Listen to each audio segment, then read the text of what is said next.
जय जोहार, नमस्कार। छत्तीसगढ़िया चैनल देख रहे हैं आप। छत्तीसगढ़ की तमाम सभी बड़ी महत्वपूर्ण काम की खबरों की शुरुआत करते हैं आज की पहली बड़ी खबर के साथ। आज छत्तीसगढ़ के मुख्यमंत्री भूपेश बघेल पूर्व प्रधानमंत्री राजीव गांधी के पुण्यतिथि पर दुर्ग जिले के पाटन में आयोजित राजीव गांधी किसान न्याय योजना, गोधन न्याय योजना, भूमिहीन मजदूर न्याय योजना जुड़े हुए हितग्राहियों के बैंक खाते में ऑनलाइन माध्यम से राशि डालेंगे। मुख्यमंत्री भूपेश बघेल राजीव गांधी किसान न्याय योजना के तहत राज्य के 24 लाख से अधिक किसानों के खाते में 1,894 करोड़ 93 लाख रुपए की राशि राजीव गांधी किसान न्याय योजना की पहली किस्त के रूप में हितग्राहियों के खाते में पैसा जमा कराया जाएगा। वहीं राजीव गांधी भूमिहीन मजदूर न्याय योजना की पहली किस्त की राशि आज के दिन जमा किया जाएगा। 5 लाख हितग्राहियों के खाते में करीब 171 करोड़ रुपए से अधिक की राशि जमा की जाएगी। इस योजना के तहत 2,000 रुपए की राशि मजदूरों को दी जाएगी। इसके अलावा गोठानों में गोबर बेचने वाले तथा गोठानों में काम करने वाले महिलाओं के खाते में 13.5 करोड़ रुपए की राशि जमा कराएंगे। घर बैठे शासकीय विभाग तक पहुंचा सकेंगे। प्रदेश में ऑनलाइन माध्यम से अपनी शिकायत मुख्यमंत्री भूपेश बघेल आज 21 मई को दुर्ग जिले के सागरापाटन में रखे गए कार्यक्रम में सारथी ऐप का शुभारंभ करेंगे। दुर्ग जिला प्रशासन की ओर से तैयार किए गए इस ऐप में प्रत्येक नागरिक आसानी से अपनी शिकायत दर्ज करा सकेंगे और उसको ट्रैक भी कर सकेंगे, जिसे विभागीय रूप देकर शिकायतों का त्वरित निराकरण किया जाएगा। वहीं इस कार्यक्रम में महात्मा गांधी उद्यानिकी वानिकी विश्वविद्यालय में प्रशासनिक और एकेडमिक भवन समेत छात्रावास, अनुसंधान केंद्र, इंडोर स्टेडियम सहित अलग अलग कामों का शिलान्यास किया जाएगा। साथ ही ग्राम कुंडरी गुरमा में 2 करोड़ रुपए की लागत से बने Mahatma Gandhi rural industrial park RIPA का भी उद्घाटन किया जाएगा। हेल्दी कुकीज यूनिट और बकरी पालन यूनिट, नर्सरी यूनिट की स्थापना की गई है।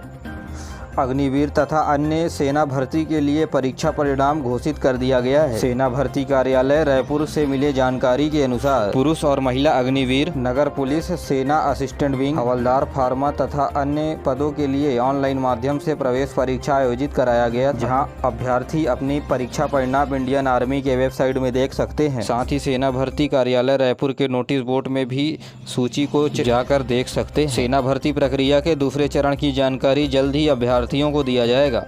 उत्तर प्रदेश में आयोजित 23 मई से 3 जून तक खेलो इंडिया कार्यक्रम में छत्तीसगढ़ के दुर्ग जिले के हेमचंद विश्वविद्यालय के 23 खिलाड़ी भाग लेंगे। इन खिलाड़ियों का चयन Akhil Bharatiya all India university के सभी खिलाड़ियों के बीच सबसे अच्छा प्रदर्शन के आधार पर हुआ है। राजनांदगांव में जन भागीदारी की ओर से आंगनबाड़ी कार्यकर्ताओं के द्वारा स्मार्ट टीवी मुफ्त में दिया जा रहा है। बीते दिनों डेडेसरा क्षेत्र के सरपंच ने 23 आंगनबाड़ी केंद्रों में 23 टीवियों को दान दिया।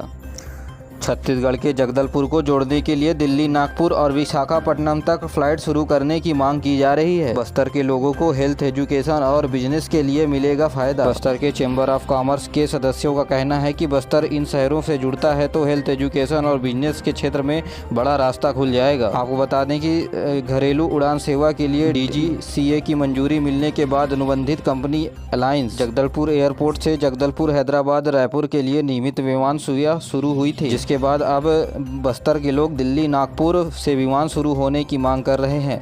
भारतीय रिजर्व बैंक ने 2,000 रुपए का नोट वापस लेने का निर्णय लिया है। RBI ने कहा है कि लोग 2,000 रुपए का नोट अपने बैंक खाते में जमा कर सकते हैं। कोई दूसरी बैंक शाखा से नोट का अदला बदली भी कर सकते हैं, लेकिन 2,000 रुपए का नोट वैध मुद्रा के रूप में बना रहेगा। केंद्रीय रिजर्व बैंक के भारतीय क्लीन नोट नीति के तहत 2,000 रुपए के मूल्य का नोट प्रचलन से वापस लेने का निर्णय लिया है। आपको बता दें कि 23 मई से 2,000 रुपए के 10 नोट यानी 20,000 रुपए तक की राशि बैंक में जाकर बदला जा सकता है और सभी बैंकों में 2,000 रुपए के नोट बदलने या जमा करने की सुविधा 30 सितंबर तक रहेगी। रायपुर के DD नगर क्षेत्र में दुकानदार से मारपीट करने वाले आरोपी को पुलिस ने गिरफ्तार कर लिया है। आरोपी रमेश यादव को पुलिस ने जुलूस निकालते हुए दुकानदार के सामने उनके पैरों में गिरकर माफी मांगी। जब आरोपी ने दुकानदार से मारपीट की थी तब पास लगे CCTV कैमरे में पूरी घटना कैद हो गई। 18 मई को 2 बदमाश दुकानदार भुवनेश्वर साहू के दुकान पर पहुंचे। इसके बाद सिगरेट के रेट को लेकर के दोनों बदमाश दुकानदार से विवाद करने लगे। विवाद बढ़ने पर आरोपियों ने दुकानदार को पटक कर बुरी तरह पीटा। इसके बाद दोनों आरोपी फरार हो गए। दुकानदार की शिकायत के बाद पुलिस ने एक्शन लिया। छत्तीसगढ़ राज्य में आने वाले दिनों में होने जा रहा है चुनाव, जिसे लेकर राज्य निर्वाचन आयोग ने बड़ा फैसला लिया है। इसके तहत महिलाओं को इलेक्शन ड्यूटी में राहत देने की तैयारियां कर ली गई है। अभी polling party entry system software में महिला कर्मचारियों की एंट्री हुई तो यहाँ बिलासपुर के उप जिला निर्वाचन अधिकारी ललिता भगत के अनुसार महिला कर्मचारियों की ड्यूटी वहीं लगाई जाएगी जहाँ उनकी पोस्टिंग है, यानी स्थानीय निवास के अलावा कहीं अन्य दूसरे जगह चुनाव ड्यूटी में नहीं भेजा जाएगा।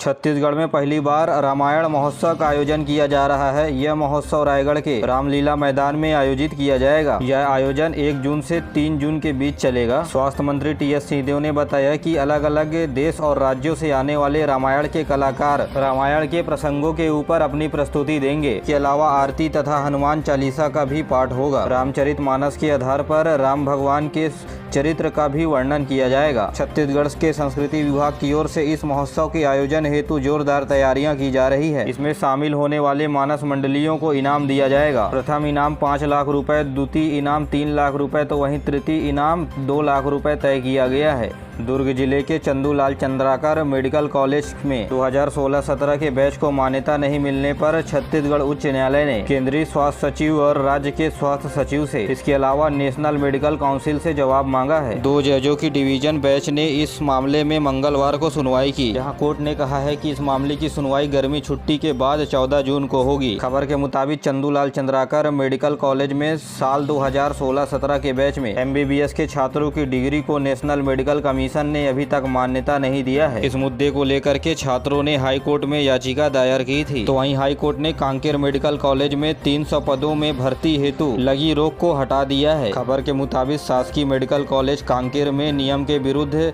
तृतीय और चतुर्थ श्रेणी में भर्ती किए जाने पर कुछ लोगों ने हाई कोर्ट में याचिका दायर कर भर्ती के काम में रोक लगाने की मांग की थी।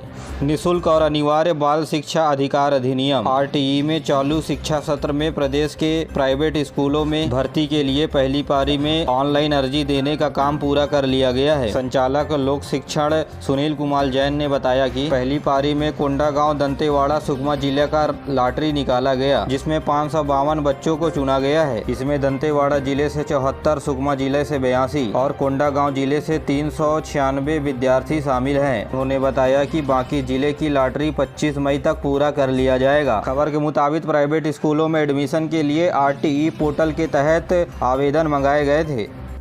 छत्तीसगढ़ PSC ने गड़बड़ी करने का आरोप लगाते हुए ABVP के कार्यकर्ताओं और पदाधिकारियों ने जमकर हंगामा मचाया और नारेबाजी भी की। इस दौरान PSC के चेयरमैन का पुतला फूंका। विरोध प्रदर्शन और हंगामे के बीच पुलिस ने पुतला छीन लिया, जिसके चलते कार्यकर्ताओं की पुलिस से झड़प भी हुई। ABVP का कहना है कि मेरिट लिस्ट के 7वें स्थान पर चेयरमैन के करीबी का सिलेक्शन किया गया, जो नियमों के खिलाफ है, जबकि नियम के अनुसार चेयरमैन के बेटा और बेटी PSC में बैठने की पात्रता ही नहीं रखते, जिसके चलते ABVP के कार्यकर्ताओं ने गांधी चौक में विरोध प्रदर्शन किया।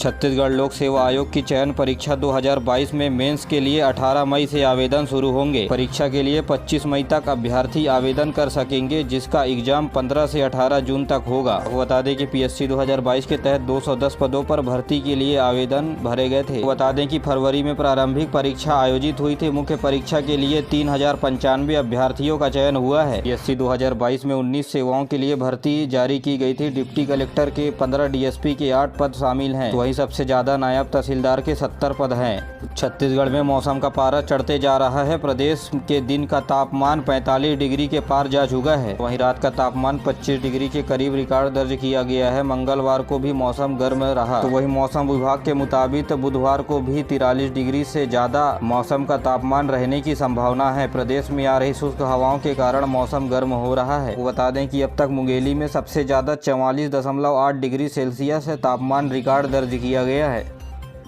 प्रधानमंत्री नरेंद्र मोदी 71,000 से अधिक नए कर्मचारियों को नियुक्ति पत्र प्रदान किए। यह नियुक्ति पत्र देश भर में लगे 45 जगहों में रोजगार मेले के माध्यम से दिया गया। उन्होंने बताया कि रोजगार मेले के माध्यम से युवाओं को सशक्त करने और देश की भागीदारी को बढ़ावा देने के लिए केंद्र सरकार की ओर से प्रयास किया जा रहा है। उन्होंने कहा कि ऐसा रोजगार मेला युवाओं के प्रति सरकार की प्रतिबद्धता दिखाती है। प्रधानमंत्री नरेंद्र मोदी ने कहा कि पिछले 9 सालों में केंद्र सरकार ने नियुक्ति के काम कामों को सार्थक बनाया है। खाली पद के लिए अर्जी करने और नतीजा मिलने का काम ऑनलाइन होगा। उन्होंने ये भी कहा कि पिछले 9 सालों में देश में रोजगार बढ़ाने के अवसर पर केंद्र और राज्य सरकार की ओर से ज्यादा ध्यान दिया गया है। तो वहीं इस अवसर पर छत्तीसगढ़ में भी रोजगार मेले का आयोजन किया गया, जहां रायपुर के WRS कॉलोनी में केंद्रीय जनजातीय राज्य मंत्री रेणुका सिंह मुख्य अतिथि के रूप में शामिल हुए। इस संबंध में 214 अभ्यर्थियों को नियुक्ति पत्र प्रदान किया गया।